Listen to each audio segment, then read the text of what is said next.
ಬಹುಶಃ ಕನ್ನಡ ಸಂಸ್ಕೃತಿ ಇಲಾಖೆ ನಮ್ಮೆಲ್ಲ ಅಕಾಡೆಮಿಗಳ ಸೌಭಾಗ್ಯವೇನೋ ಗೊತ್ತಿಲ್ಲ. ಇವತ್ತು ನಮ್ಮೆಲ್ಲರಿಗೂ ಸ್ಪಂದಿಸ್ತಕ್ಕಂಥ ಒಬ್ಬ ಸೌಭಾಗ್ಯವಂತ ಸಚಿವರು ನಮಗೆ ಸಿಕ್ಕಿದ್ದಾರೆ. ಅವರೇ ನಮ್ಮ ಶಿವರಾಜ್ ತಂಗಡಿಗೆ ಸಾಹೇಬ್ರವರು. ಈ ಸಭೆಯನ್ನು ಉದ್ದೇಶಿಸಿ ತಾವು ಮಾತಾಡಬೇಕು, ನಮ್ಮನ್ನು ಹಾರೈಸಬೇಕಂತ ಮಾನ್ಯರನ್ನ ನಿವೇದಿಸಿಕೊಳ್ತಾ ಇದ್ದೇನೆ. ತಮ್ಮ ಮುಂದೆ ಸಚಿವರು.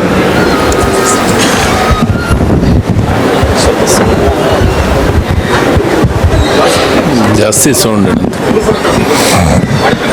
ಕರ್ನಾಟಕ ಜಾನಪದ ಅಕಾಡೆಮಿಯ 2025ನೇ ಸಾಲಿನ ಗೌರವ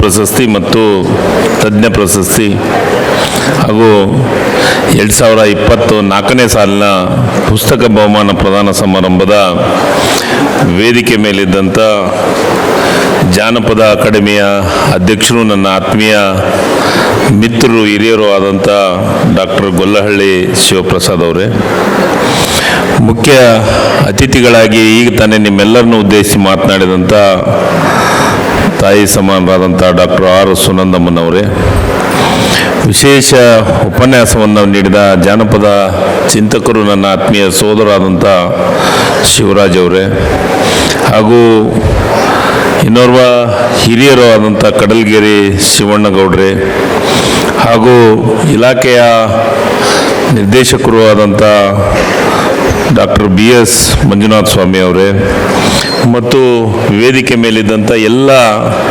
ಪ್ರಶಸ್ತಿಯಾಗೆ ಭಾಜನರಾದಂಥ ಪ್ರಶಸ್ತಿ ಪುರಸ್ಕೃತರೆ, ಮತ್ತು ಇಲ್ಲಿ ಸೇರಿದಂಥ ಎಲ್ಲ ನನ್ನ ಜಾನಪದದ ಕಲೆಯ ಎಲ್ಲ ಹಿರಿಯರೇ ಹಾಗೂ ಯುವಕ ಮಿತ್ರರೇ, ತಾಯಂದಿರೇ, ವಿದ್ಯಾರ್ಥಿನಿಯರೇ ಹಾಗೂ ಪತ್ರಿಕಾ ಬಳಗದ ಮಿತ್ರರೇ, ಇವತ್ತು ಭಾಳ ವಿಶಿಷ್ಟವಾದಂಥ ಕಾರ್ಯಕ್ರಮ ಇದು. ನಾನು ಓದೋ ವರ್ಷದ ಕಾರ್ಯಕ್ರಮ ಜಾನಪದ ಅಕಾಡೆಮಿಯ ಪ್ರಶಸ್ತಿ ಕಾರ್ಯಕ್ರಮಕ್ಕೆ ನಾನು ಹೋಗೋಕ್ಕಾಗಲಿಲ್ಲ. ಆದರೆ ಈ ಸತೆ ನೀವು ಬರಲೇಬೇಕು ಅಂತ ಹೇಳಿದ್ದಕ್ಕೆ ನನ್ನ ದಿನಾಂಕವನ್ನು ತೆಗೆದುಕೊಂಡು ಈ ಕಾರ್ಯಕ್ರಮವನ್ನು ಮಾಡಿದರು. ನಿಜವಾಗಲೂ ಭಾಳ ಖುಷಿ ಕೊಡುವಂಥ ಕಾರ್ಯಕ್ರಮ ಅನ್ನೋ ಮಾತನ್ನು ನಾನು ಹೇಳಲಿಕ್ಕೆ ಇಷ್ಟಪಡ್ತೀನಿ ಬಂಧುಗಳು. ಈ ಜಾನಪದ ಅಕಾಡೆಮಿ 1980 ಕರ್ನಾಟಕ ಸರ್ಕಾರ ಜಾನಪದ ಮತ್ತು ಯಕ್ಷಗಾನ ಅಕಾಡೆಮಿಯನ್ನು ಎರಡನ್ನೂ ಸೇರಿ ಸ್ಥಾಪನೆಯನ್ನು ಮಾಡಿತು. ಆ ಸ್ಥಾಪನೆ ಆದಮೇಲೆ ಮುಂದೆ ಯಕ್ಷಗಾನ ಸಪ್ರೇಟ್ ಆಯಿತು, ಜಾನಪದ ಅಕಾಡೆಮಿ ಸಪ್ರೇಟ್ ಆಯಿತು. 19/9/2007 ಇವೆರಡು ಜಾನಪದ ಅಕಾಡೆಮಿಗಳಾದವು. ನನಗೊಂದು ಭಾಳ ಸಂತೋಷ ಪಡುವಂಥದ್ದು ಏನಿದೆ ಅಂತಂದ್ರೆ, ನಮ್ಮ ಜಾನಪದ ಅಕಾಡೆಮಿಯ ಅಧ್ಯಕ್ಷರು ತಾವು ಜವಾಬ್ದಾರಿಯನ್ನು ತೆಗೆದುಕೊಂಡ ಮೇಲೆ, ಮೊದಲು ನಾನಿದ್ದೆ ಎಲ್ಲ ಅಕಾಡೆಮಿ ಅಧ್ಯಕ್ಷರು, ಅದಾದಮೇಲೆ ನಮ್ಮ ಗೊಲ್ಲಹಳ್ಳಿಯವರು ಅದನ್ನು ಜವಾಬ್ದಾರಿ ತಗೊಂಡ ಮೇಲೆ ಪರಿಪೂರ್ಣವಾಗಿ ಪೂರ್ಣ ಪ್ರಮಾಣದ ಗ್ರಾಮೀಣ ಶೈಲಿ ಹಳ್ಳಿಯ ಒಂದು ಇದರೊಳಗೆ ಈ ಅಕಾಡೆಮಿಯನ್ನು ನಡೆಸುವಂಥ ಕೆಲಸವನ್ನು ಮಾಡಿದ್ದಾರೆ ಅನ್ನೋದನ್ನ ಹೆಮ್ಮೆಯಿಂದ ಹೇಳುವಂಥ ಕೆಲಸವನ್ನು ಮಾಡ್ತೀನಿ. ನೋಡ್ರಿ, ಅವರು ಮೂಢನಂಬಿಕೆ ಬಗ್ಗೆ ಕೆಲವೊಂದಿಷ್ಟು ವಿಚಾರದೊಳಗೆ ನಾನು ಮೀಟಿಂಗ್ ಮಾಡೋ ಹೊತ್ತಿನಾಗ ಭಾಳ ನೇರವಾಗಿ ಹೇಳ್ತಾ ಇರ್ತೇನೆ. ನನ್ನ ಕಾರ್ಯಕ್ರಮ ಬಾಬಾ ಸಾಹೇಬ್ ಅಂಬೇಡ್ಕರ ಒಂದು ರೂಪದೊಳಗೆ ಕಾರ್ಯಕ್ರಮಗಳು ಇರಬೇಕು ಅನ್ನೋ ಮಾತನ್ನು ನಾನು ಭಾಳಷ್ಟು ಸತಿ ಅವರಿಗೆ ವೇದಿಕೆಯಲ್ಲೇ ಹೇಳ್ತಾ ಇರ್ತೀನಿ. ಯಾಕಂದರೆ ಆ ಪುಣ್ಯಾತ್ಮ ಮಾಡಿದಂಥ ಕೆಲಸವನ್ನು ಈಗ ನಾವೇನು ಮಾಡಕತ್ತೀವಿ ಅಂದ್ರೆ, ವಾಸ್ತವ ಸತ್ಯನ ಬಿಟ್ಟು ಬೇರೆ ಬೇರೆ ಯಾವ್ಯಾವೋ ದಿಕ್ಕಿಗೆ ಹೋಗುವಂಥ ಕೆಲಸವನ್ನು ಮಾಡ್ತಾ ಇದ್ದೀವಿ.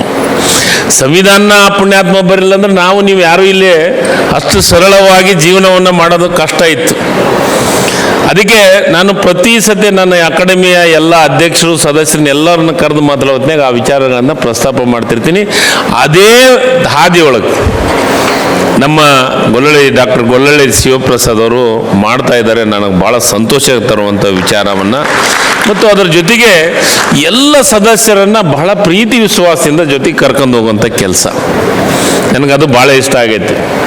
ನನ್ನೆಲ್ಲ ಅಕಾಡೆಮಿಯ ಅಧ್ಯಕ್ಷರು ಒಬ್ಬೊಬ್ಬರು ಒಂದೊಂದು ಸಣ್ಣ ಪುಟ್ಟ ತಪ್ಪು ಮಾಡಿದಾಗ ನಾನು ಕರೆದು ಹೇಳ್ತಾ ಇರ್ತೀನಿ, ಸರ್ಕಾರದ ಒಂದು ಭಾಗ ನೀವು, ನೀವೆಲ್ಲ ಎಲ್ಲರನ್ನು ಜೊತೆ ಕರ್ಕೊಂಡು ಹೋಗುವಂಥ ಕೆಲಸವನ್ನು ಮಾಡ್ಬೇಕಂದ್ಯಾಗ ಮೊಟ್ಟ ಮೊದಲಿಗೆ ಯಾರು ನಿಂದಿರ್ತಾರಂದ್ರೆ ಶಿವಪ್ರಸಾದ್ ಅವ್ರು ನಿಂದಿರ್ತಾರ ಅಂತ ನಾನು ಹೆಮ್ಮೆಯಿಂದ ಹೇಳುವಂಥ ಕೆಲಸವನ್ನು ಮಾಡ್ತೀನಿ.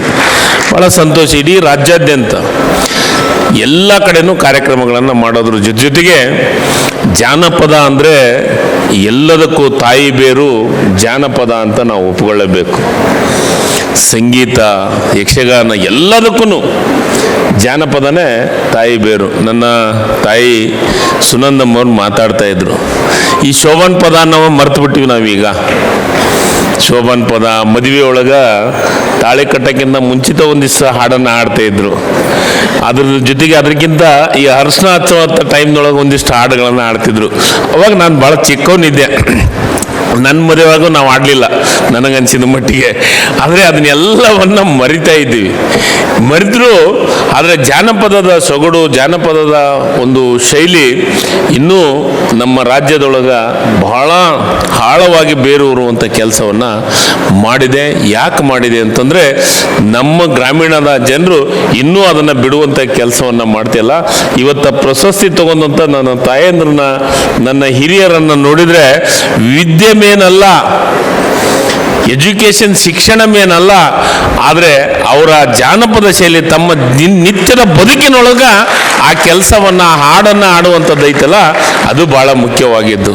ತನ್ನ ಜೀವನ ಬೆಳಗ್ಗೆ ಎದ್ದುಗಳನ್ನು ಏನು ಕೆಲಸ ಸ್ಟಾರ್ಟ್ ಆಗುತ್ತೆ, ಮಕ್ಕಳನ್ನು ಬೆಳೆಸೋದಿಂದ ಹಿಡ್ಕೊಂಡು, ಮಕ್ಕಳನ್ನು ಎಬ್ಸೋದಿಂದ ಹಿಡ್ಕೊಂಡು, ಮಕ್ಕಳನ್ನು ರೆಡಿ ಮಾಡಿ ಅವ್ರಿಗೆ ಶಾಲೆ ಕಳಿಸೋದಿಂದ ಹಿಡ್ಕೊಂಡು ಅವ್ರಾದ ಮೇಲೆ ಮತ್ತೆ ಗಂಡನ ಸೇವೆ, ಇದನ್ನೆಲ್ಲವನ್ನು ಜಾನಪದ ರೂಪದೊಳಗನೆ ಕೆಲಸವನ್ನು, ಅಂದ್ರೆ ತಮ್ಮ ನಿತ್ಯದ ಬದುಕಿನ ಕೆಲಸವನ್ನು ಆ ಜಾನಪದ ಶೈಲಿಯೊಳಗೆ ಹೇಳುವಂಥ ಕೆಲಸ ಏನು ಮಾಡ್ತಾರಲ್ಲ ಅದು ಭಾಳ ಅದ್ಭುತವಾದಂಥದ್ದು. ಮೊದಲು ಬೀಸ ಕಲ್ಲಿನ ಒಂದು ಹಾಡ ಆಡ್ತಿದ್ರು, ಬೀಸ ಕತ್ತಿದ್ಗಳೇನೆ ಅದು ಒಂದು ಹಾಡನ್ನು ಆಡ್ತಿದ್ರು. ಇವತ್ತು ಅದು ಎಲ್ಲ ಮರೆತು ಬಿಟ್ಟಿವಿ ನಾವು. ಈಗೆಲ್ಲ ಮರೆತು ಆಧುನೀಕರಣಕ್ಕೆ ಹೋಗ್ತಾ ಇದ್ವಿ. ಆದರೆ ಎಂಥ ಆಧುನೀಕರಣಕ್ಕೆ ಹೋದ್ರೂ ಮತ್ತೆ ಅದಕ್ಕೆ ವಾಪಸ್ ಬರುವಂಥ ಕೆಲಸ ಆಗೇ ಆಗುತ್ತಾ ಅನ್ನೋ ಮಾತನ್ನು ನಾನು ಹೇಳಲಿಕ್ಕೆ ಇಷ್ಟಪಡ್ತೀನಿ. ಯಾಕಂದರೆ ಮೊದಲು ಈ ಒಂದು ಊಟದ ಶೈಲಿ ಈಗಾಗಲೇ ಸ್ಟಾರ್ಟ್ ಆಗಿತ್ತು. ಔಷಧ ಇರಲಾರ್ದ, ಸಿಂಪಡಿಸಲಾರ್ದನ್ನ ಅವನ ಅಕ್ಕಿನ, ಗೋಧಿನ ಅದನ್ನು ತಗೊಂಡು ನಾವು ಅದನ್ನೇ ಊಟ ಮಾಡಿದ್ರೆ ನಮ್ಮ ದೇಹಕ್ಕೆ ಚೆನ್ನಾಗಾಗತ್ತೆ ಅಂತಂದು ಈಗ ಮತ್ತೆ ಸ್ಟಾರ್ಟ್ ಆಗೈತೆ. ಮೊದಲೇನಂದ್ರೆ ಎಷ್ಟು ಸಾಧ್ಯ ಇದ್ದಷ್ಟೇ ಔಷಧ ಹೊಡೆದು ಜಾಸ್ತಿ ಬೆಳೆಯೋದು, ಅತಿ ಹೆಚ್ಚು ಬೆಳೆಯೋಂಥದ್ದನ್ನು ಪರ್ಚೇಸ್ ಮಾಡಿ ಊಟ ಅಂತ. ಅಂದರೆ ಒಂದು ಅಂದರೂ ಅವತ್ತಿನ ಕಾಲದೊಳಗೆ ನಮ್ಮ ಉತ್ತರ ಕರ್ನಾಟಕ ಭಾಗದೊಳಗೆ ಒಂದು ಸತಿ ನೆನಪಾಗುತ್ತೆ. ಏನು ನೆನಪಾಗುತ್ತೆ ಅಂದ್ರೆ ಈ ನವಣಿ ಅನ್ನ ಉಣ್ಣೋದು ಬಡವರು, ನವಣಿ ಅನ್ನ ಉಣ್ಣೋರು ಬಡವರು, ಈ ಅಕ್ಕಿ ಅನ್ನ ಉಣ್ಣೋರು ಶ್ರೀಮಂತರು. ಆದರೆ ಈಗ ಅದು ಉಲ್ಟಾ ಆಗೈತೆ. ಹೆಂಗೆ ಉಲ್ಟಾ ಆಗೈತೆ ಅಂದ್ರೆ ಯಾರು ನವಣಿ ಅನ್ನ ಉಣ್ತಾರೋ ಅವ್ರು ಶ್ರೀಮಂತರಾಗ್ಯಾರ, ಅಕ್ಕಿ ಅನ್ನ ಉಣ್ಣೋರು. ಅಂದರೆ ಇದು ಮತ್ತೊಮ್ಮೆ ಮರಳಿ ಬರದೇ ಯಾವತ್ತು, ಮತ್ತೊಮ್ಮೆ ಜಾನಪದದಿಂದನೇ ನಮ್ಮ ಜೀವನ ಎಲ್ಲವೂ ಪ್ರಾರಂಭ ಆಗೋದ್ರ ರೀತಿಯೊಳಗೆ ಕೆಲಸ ಆಗುತ್ತೆ ಅನ್ನೋ ಮಾತನ್ನು ನಾನು ಹೇಳಲಿಕ್ಕೆ ಇಷ್ಟಪಡ್ತೀನಿ. ಅದನ್ನೆಲ್ಲವನ್ನು ಉಳಿಸ್ಬೇಕು, ಬೆಳೆಸಬೇಕು ಅಂದರೆ ನಮ್ಮೆಲ್ಲ ಸಾಹಿತಿಗಳು ನಿಮ್ಮ ತೆಲಿಗೆ ನಿಂದಿರಬಾರ್ದು, ನಿಮ್ಮ ಮುಂದಿನ ಪೀಳಿಗೆಗೂ ಇದನ್ನು ನೀವು ಕಲಿಸುವಂಥ ಕೆಲಸವನ್ನು ಮಾಡಬೇಕು. ಅದು ಬಹಳ ಮುಖ್ಯವಾಗಿತ್ತು. ಇವತ್ತ ನಮ್ಮಲ್ಲಿ ಭಾಳಷ್ಟು ಮಂದಿ ಯುವಕರು ಜಾನಪದದ ಬಗ್ಗೆ ಭಾಳ ಚೆನ್ನಾಗಿ ನಮ್ಮ ಜೀವನ್ ಸಾಬ್ ಭಾಳ ಚೆನ್ನಾಗಿ ಹಾಡಾಡ್ತಾನೆ. ನಿಜವಾಗ್ಲೂ ನೀವು ಆಶ್ಚರ್ಯ, ಆತನ ಹಾಡ ಕೇಳಬೇಕು. ನಾನು ಯಾವುದೋ ಒಂದು ಕಾರ್ಯಕ್ರಮದಾಗ ನೋಡಿದೆ ಜೀವನ್ ಸಾಬನ್ನು ಆಡೋದನ್ನು, ನನಗೆ ಭಾಳ ಖುಷಿ ಅನಿಸ್ತು. ಈ ಏಜ್ನೊಳಗೆ, ಈ ಸಣ್ಣ ವಯಸ್ಸಿನೊಳಗೆ ಇಷ್ಟು ಚೆನ್ನಾಗಿ ಆಡೋದನ್ನು ಈತಗೊಂದು ಅವಕಾಶ ಸಿಕ್ಕತ್ನಾಗ ಏನಾದರೂ ಮಾಡ್ಬೇಕಂತದ್ನಾಗ ಅವು ಅಂಥವ್ರ ಸಲಗ ನಾನು ಈ ಕನ್ನಡ ಮತ್ತು ಸಂಸ್ಕೃತಿ ಇಲಾಖೆ ಮಂತ್ರಿ ಆದಂಗೆ ಆಗೈತಿ. ಯಾಕಂದ್ರೆ ಅವ್ರನ್ನೆಲ್ಲರನ್ನ ಗುರುತಿಸಿ ಇಡೀ ರಾಜ್ಯಾದ್ಯಂತ, ಅದು ವಿಶೇಷವಾಗಿ ನಮ್ಮ ಉತ್ತರ ಕರ್ನಾಟಕದೊಳಗೆ ಭಾಳ ಚೆನ್ನಾಗಿ ದೊಡ್ಡ ದೊಡ್ಡ ವಿದ್ವಾಂಸರು, ಸಾಹಿತಿಗಳು ಜಾನಪದದ ಬಗ್ಗೆ ವಿಶೇಷವಾಗಿ ಇದ್ದಂಥವ್ರು ಉತ್ತರ ಕರ್ನಾಟಕದಾಗಿದ್ದಾರೆ. ಆದರೆ ಅವ್ರಿಗೆ ಅವಕಾಶಗಳು ಸಿಗ್ತಾ ಇಲ್ಲ. ನಾನು ಅದಕ್ಕೆ ನಿಮಗೆ ಇನ್ನೂ ವಿಶೇಷವಾಗಿ ನಮ್ಮ ಜಾನಪದ ಅಕಾಡೆಮಿ ಅಧ್ಯಕ್ಷರಿಗೆ ಅಭಿನಂದನೆ ಸಲ್ಲಿಸ್ತೀನಿ. ಎಲ್ಲ ಜಿಲ್ಲೆಯವ್ರನ್ನು ನೀವು ಸೆಲೆಕ್ಟ್ ಮಾಡಿದ್ರಿ, ನಾನು ನೋಡಿದೆ. ಪ್ರತಿಯೊಂದು ಜಿಲ್ಲೆಗೆ ಒಬ್ಬೊಬ್ರು ಇದ್ದೀರಿ, ಅದು ಭಾಳ ಮುಖ್ಯವಾಗಿತ್ತು. ನಾನು ಅಭಿನಂದನೆ ಹೇಳ್ತೀನಿ. ಯಾಕಂದರೆ ನಾವು ಯಾವುದಾದ್ರೂ ಒಂದು ಪ್ರಶಸ್ತಿ ಅನ್ನಗಾನೆ ಬೆಂಗಳೂರು ಸುತ್ತಮುತ್ತ, ಮತ್ತು ನೀವು ಬೆಂಗಳೂರು ಸುತ್ತಮುತ್ತ ರಾಜ್ಯ ಅಂದ್ರೆ ಬೇರೆ ಬೆಂಗಳೂರು ಅಂದ್ರೆ ಹೆಂಗ? ನಮ್ಮ ರಾಜ್ಯ ಭಾಳ ದೊಡ್ಡದೈತಿ. ಉತ್ತರ ಕರ್ನಾಟಕದೊಳಗೆ ಭಾಳ ನೇರ ನುಡಿಗಳು ನಮ್ಮ ನಮ್ಮ ಭಾಷೆನೂ ಸ್ವಲ್ಪ ಹೊರಟಾದ್ರೆ ಹೃದಯ ಮತ್ತು ಮನಸ್ಸು ಭಾಳ ಪ್ಯೂರ್ವಾಗಿರ್ತೈತೆ ನಮ್ಮದು ಉತ್ತರ ಕರ್ನಾಟಕದ ಜನರದು. ಭಾಷೆ ಹೊರಟು ನಮ್ಮದು, ನಾವು ಮಾತಾಡೋ ಶೈಲಿ, ನಾವು ಮಾತಾಡೋದು ಸ್ವಲ್ಪ ಹೊರಟಿರ್ಬೋದು, ಆದರೆ ಮನಸ್ಸು ಮತ್ತು ಹೃದಯ ಮಾತ್ರ ಭಾಳ ಚೆನ್ನಾಗಿರ್ತೈತೆ ನಮ್ಮದು. ನಾವು ಯಾರಿಗೂ ಮೋಸ ಮಾಡ್ಬೇಕನ್ನಾರಲ್ಲ, ಈ ನಗರ ಪ್ರದೇಶದಾಗ ಇದ್ದಂಗೆ ಮೋಸ ಮಾಡಂತಾರಲ್ಲ. ಯಾಕಂದರೆ ಇದ್ದಿದ್ದನ್ನು ಇದ್ದಂಗೆ ನೇರವಾಗಿ ಹೇಳುವಂಥ ಅಂಥ ಒಂದು ಅದು ಆ ಭಾಗದವ್ರನ್ನ ಗುರ್ಸಕತ್ತೀರಿ. ನನಗೆ ಅದು ಭಾಳ ಖುಷಿ ಆಗೈತೆ. ಮತ್ತು ಅದ್ರ ಜೊತೆಗೆ ಉತ್ತರ ಕರ್ನಾಟಕದೊಳಗೆ ಎಲ್ಲ ಅಕಾಡೆಮಿಗಳ ಕಾರ್ಯಕ್ರಮಗಳು ಮಾಡ್ತಾ ಇದ್ದೀವಿ. ಅಕಾಡೆಮಿ ಅಂತಂದರೆ ರವೀಂದ್ರ ಕಲಾಕ್ಷೇತ್ರ, ಅದು ಬಿಟ್ಟರೆ ಬೆಂಗಳೂರು ಸೀಮಿತ ಆಗಿಬಿಟ್ಟಿತ್ತು. ರವೀಂದ್ರ ಕಲಾಕ್ಷೇತ್ರ ಮಾಡಬೇಕು, ಇಲ್ಲಾಂದರೆ ಬೆಂಗಳೂರಿಗೆ ಯಾವುದಾದ್ರು ಒಂದು ಸಭಾಭವನ ಹಿಡಿದು ಕಳಿಸಿ ಕಾರ್ಯಕ್ರಮ ಮಾಡೋಂಥ ಪರಿಸ್ಥಿತಿ. ಅದಕ್ಕೆ ನಾನು ಅಕಾಡೆಮಿ ಅಧ್ಯಕ್ಷರಿಗೆ ಹೇಳಿದೆ, ನೋಡ್ರಿ ಕರ್ನಾಟಕ ರಾಜ್ಯ ಭಾಳ ದೊಡ್ಡದೈತಿ, 31 ಜಿಲ್ಲೆಗಳದಾವು. ಎಲ್ಲ ಜಿಲ್ಲೆದೊಳಗೂ ನಮ್ಮ ಅಕಾಡೆಮಿಗೆ ಕಾರ್ಯಕ್ರಮಗಳಾಗಬೇಕಂದ್ಮ್ಯಾಗ ನಮ್ಮ ಅಕಾಡೆಮಿಯ ಅಧ್ಯಕ್ಷರು ಎಲ್ಲ ಜಿಲ್ಲೆಯೊಳಗೆ ಇವತ್ತು ಕಾರ್ಯಕ್ರಮಗಳನ್ನು ಮಾಡ್ತಾಯಿದ್ದಾರೆ. ಅದಕ್ಕೆ ನಾನು ನಮ್ಮ ಜಾನಪದ ನಮ್ಮ ಎಲ್ಲ ಅಕಾಡೆಮಿಗಳು ಎಲ್ಲವೂ ಇಡೀ ರಾಜ್ಯಾದ್ಯಂತ ಪ್ರಸರಿಸಬೇಕು, ಅಲ್ಲಿನೂ ಜನ ಮುಟ್ಟಬೇಕು, ಅಕಾಡೆಮಿಗಳು ಅದಾವೆ, ಇವನ್ನೆಲ್ಲವನ್ನು ಉಳಿಸುವಂಥ ಕೆಲಸ ಮಾಡ್ತಾ ಇದ್ದಾವಂಥ ಜನರಿಗೆ ತಲುಪಿಸ್ಬೇಕಾಗೈತೆ ಅಂದದ್ನಾಗ ನಿಜವಾಗ್ಲೂ ಭಾಳ ಸಂತೋಷ. ಅದರ ಜೊತೆಗೆ ಸನ್ಮಾನ್ಯ ಈ ರಾಜ್ಯದ ಮುಖ್ಯಮಂತ್ರಿಗಳು, ನಾನು ಯಾವಾಗಲೂ ಅವ್ರಿಗೆ ಅಭಿನಂದಿಸಿರ್ತೀನಿ. ಯಾಕಂದರೆ ಸಾಹಿತ್ಯದ ಬಗ್ಗೆ, ನಾಟಕದ ಬಗ್ಗೆ, ಜಾನಪದ ಕಲೆಗಳ ಬಗ್ಗೆ, ಕನ್ನಡದ ಸಂಸ್ಕೃತಿ ಬಗ್ಗೆ ವಿಶೇಷವಾದಂಥ ಒತ್ತನ್ನು ಕೊಡುವಂಥ ನಮ್ಮ ರಾಜ್ಯದ ಅಧ್ಯಕ್ಷರು ಮತ್ತು ಮುಖ್ಯಮಂತ್ರಿಗಳು ಅವರು ತಮ್ಮದೇ ಆದಂಥ ಕೊಡುಗೆಯನ್ನು ಕೊಡುವಂಥ ಕೆಲಸವನ್ನು ಮಾಡಿದ್ದಾರೆ. ಅವರಿಗೆ ವಿಶೇಷವಾದಂಥ ಅಭಿನಂದನೆಗಳನ್ನು ಸಲ್ಲಿಸುತ್ತಾ, ಈ ಜಾನಪದ ಕಲೆ ಇನ್ನೂ ಉಳಿಬೇಕಾಗೈತೆ. ಉಳಿಯೋದಷ್ಟೇ ಅಲ್ಲ, ಇದು ತಾಯಿ ಬೇರು, ಇಲ್ಲಿಂದನೇ ಎಲ್ಲವೂ ಪ್ರಾರಂಭ ಆಗಂತವು. ಅದರ ಜೊತೆಗೆ ನಮ್ಮ ಒಂದು ಬೇಡಿಕೆಯನ್ನು ಇಟ್ಟಾರ, ನಮ್ಮ ಅಕಾಡೆಮಿಗಳಿಗೆ ಸ್ವಲ್ಪ ಶಕ್ತಿ ಕೊಡಬೇಕು, ದೊಡ್ಡದು ಮಾಡಬೇಕು ಅಂತಂತಂದು. ಅದಕ್ಕೆ ಈ ಸತಿ ನಾವು ಮುಖ್ಯಮಂತ್ರಿಗಳಿಗೆ ವಿನಂತಿಯನ್ನು ಮಾಡಿದ್ದೀವಿ. ನಿಶ್ಚಿತವಾಗಲೂ ನಮ್ಮ ಮುಖ್ಯಮಂತ್ರಿಗಳು ಈ ಸತಿ ಹೆಚ್ಚು ಅನುದಾನವನ್ನು ಅಕಾಡೆಮಿಗಳಿಗೆ ಕೊಡುವಂಥ ಕೆಲಸವನ್ನು ಪ್ರಾಮಾಣಿಕವಾದಂಥ ಪ್ರಯತ್ನಗಳನ್ನು ಮಾಡ್ತೀವಿ ಅನ್ನೋ ಮಾತನ್ನು ಇಲ್ಲಿ ಹೇಳಿ, ಇವತ್ತು ಜಾನಪದ ಪ್ರಶಸ್ತಿಯನ್ನು ಪಡೆದಂಥ ನನ್ನೆಲ್ಲ ತಾಯಂದರಿಗೆ ವಿಶೇಷವಾಗಿ ಸರ್ಕಾರದ ವತಿಯಿಂದ ನಿಮ್ಗೆ ವಿಶೇಷವಾದಂಥ ಅಭಿನಂದನೆಗಳನ್ನು ಸಲ್ಲಿಸಲಿಕ್ಕೆ ಇಷ್ಟಪಡ್ತೀನಿ. ಅವರ ಜೊತೆಗೆ ಆಗಮಿಸಿದಂಥ ಎಲ್ಲ ಬಂಧುಗಳಿಗೆ ವಿಶೇಷವಾಗಿ ನಿಮ್ಮ ಮನೆಯಿಂದ ನೀವೆಲ್ಲರೂ ಬಂದಿದ್ದೀರಿ. ಆ ಪ್ರಶಸ್ತಿಯನ್ನು ಕಣ್ಣು ತುಂಬ ನೀವು ನೋಡಿ ಭಾಳ ಖುಷಿಪಟ್ಟಿರಿ. ನಿಮಗೂ ವಿಶೇಷವಾಗಿ ಅಭಿನಂದಿಸುವಂಥ ಕೆಲಸವನ್ನು ಮಾಡಿ ನನಗೆ ಮಾತಾಡಲಿಕ್ಕೆ ಅವಕಾಶ ಮಾಡಿಕೊಂಡಂಥ ನಿಮ್ಮೆಲ್ಲರಿಗೆ ಹೊಂದಿಸಿ ನನ್ನ 2 ಮಾತನ್ನು ಮುಗಿಸ್ತೀನಿ. ಜೈ ಹಿಂದ್, ಜೈ ಕರ್ನಾಟಕ. ಧನ್ಯವಾದ. ಅದರ ಜೊತೆಗೆ ಈ ವರ್ಷ ನಮ್ಮ ಜಾನಪದ ಅಕಾಡೆಮಿಯವ್ರದ್ದೊಂದು ಭಾಳ ಬೇಡಿಕೆ, ಜಾನಪದ ಮಹಿಳಾ ಉತ್ಸವ ಮಾಡಬೇಕು ಅಂತಂದು.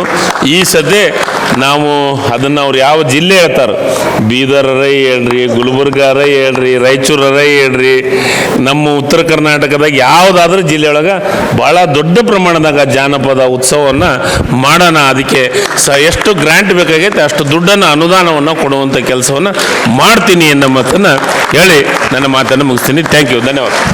ಧನ್ಯವಾದಗಳು ಸಾಹೇಬ್ರೆ. ನಿಮ್ಮೆಲ್ಲರ ಪ್ರೀತಿಗೆ ಜೋರಾದ ಚಪ್ಪಾಳೆಯನ್ನ ಸನ್ಮಾನ್ಯ ಸಾಹೇಬ್ರಿಗೆ ಅಭಿನಂದಿಸೋಣ. ಬಂಧುಗಳೇ, ಮಹಿಳೆಯರು ಜಾನಪದದ ಸೃಷ್ಟಿಕರ್ತರು. ಅದಕ್ಕೆ ಒಬ್ಬ ತಾಯಿ ಹೇಳ್ತಾಳ, ಅಂಗಿಯ ಮ್ಯಾಲಂಗಿ ಚಂದೇನೋ ನನರಾಯ, ಅಂಗಿಯ ಮ್ಯಾಲಂಗಿ ಚಂದೇನೋ ನನರಾಯ, ರೆಂಬೆಯ ಮ್ಯಾಲ ಪ್ರತಿರಂಬೆ, ರೆಂಬೆಯ ಮ್ಯಾಲ ಪ್ರತಿರಂಬೆ ತಂದರ ಚಂದೇನೋ ರಾಯ ಮನಿವಳಗ. ಅದಕ್ಕೆ ಗಂಡ ವಾಪಸ್ ಹೇಳ್ತಾನೆ. ಹೆಂಗ್ ಹೇಳ್ತಾನಂದ್ರ, ಸವತಿ ನಾ ತರ್ಲಾಕ ಸೌಕಾರ ನಾನಲ್ಲ, ಸೆಟ್ಟರ ರೊಕ್ಕ ನನ್ನ ತ್ರಿಲ್ಲ, ಸೆಟ್ಟರ ರೊಕ್ಕ ನನ್ನ ತ್ರಿಲ ಕಟ್ಟಾಣಿ, ನಿನ್ನಂತ ಅರಗಿಣಿನ ಬಿಟ್ಟ್ಯಾಂಗಿರಲೇ ಅಂದಾಗ ಗಂಡ ಹೆಂಡ್ರ ಜಗಳ ಮುಗಿದು ಹೋಗುತ್ತೆ ಬಂಧುಗಳೇ. ಹಾಗಾಗಿ ಜನಪದರು ವಿವೇಕಿಗಳಾಗಿದ್ರು, ಬಹಳ ನಾಡಿಗೆ ದೊಡ್ಡ ಕೊಡುಗೆಯನ್ನು ಕೊಟ್ಟರು ಅಂತಕ್ಕಂಥ ಮಾತನ್ನು ಸನ್ಮಾನ್ಯ ಸಚಿವರಾಡಿದ್ದಾರೆ. ಜೋರಾದ ಅಭಿಮಾನದ ಚಪ್ಪಾಳೆ ಸರ್. ನಮ್ಮ ಪ್ರೀತಿಗೆ ವಂದನೆಗಳನ್ನು ಸಲ್ಲಿಸ್ತಾ